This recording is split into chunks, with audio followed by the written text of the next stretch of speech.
Nu zi pe aia. Zi cum ce-i. Ți-o zic pe aia cu primele cuvintele mele în italiană. Da. Allora, scriu pe o bucată de hârtie ca să mă pot pregăti pentru să mă duc la Fienea, să mă descurc pe traseu, scriu o frază cu cuvintele care eu le-am auzit în casă la noi la babe, da? Ele repetau tot mereu în casă, cațu, cațu, cațu.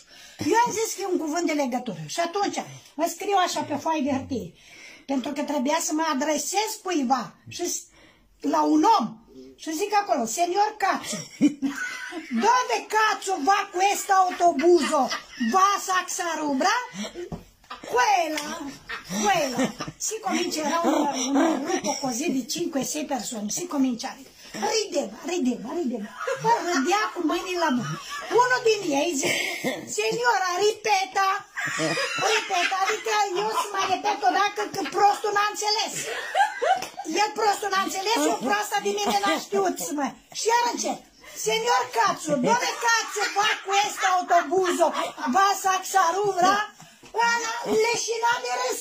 Acum eu stau și mă uit așa la ei, foarte serios, zic, ăștia cred că spun un banc, am zis eu, cred că spun un banc și râde de prostia lor și nu râde de prostia mea, știi? Nu râde de prostia mea. Și unul dintre ei zice, Seniora, sali su, adică îmi face semn să mă urc sus în autobuz, sali su, quando arrivi a Saxarubra, io ti scendo cazzo giù. Ci scendo io giù, cazzo. Cazzo, ti scendo io giù.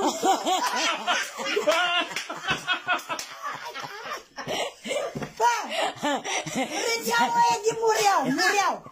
Eu proastă să-mi dau seama de ce râd?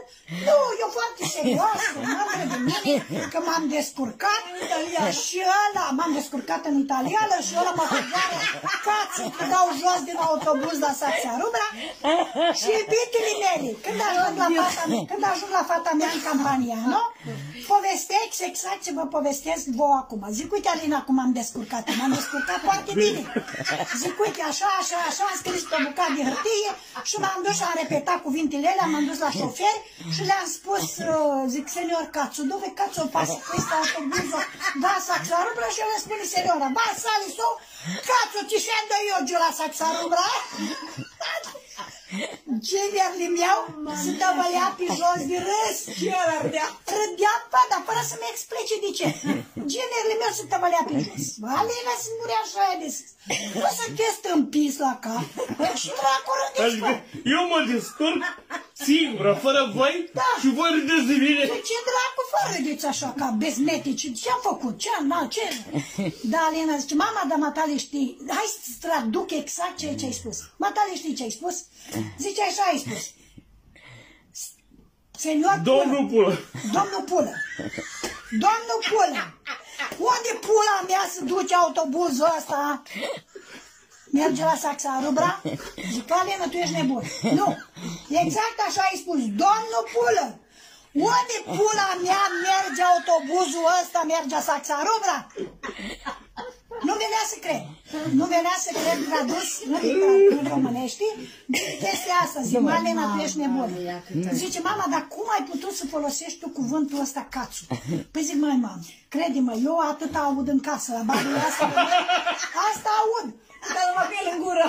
Numai cu el în gură. Și eu am crezut că e un cuvânt de legătură. Cum ar fi domn, dar cum? Mă înțelegi? După domnul. Da, cum ar fi domnul Ion.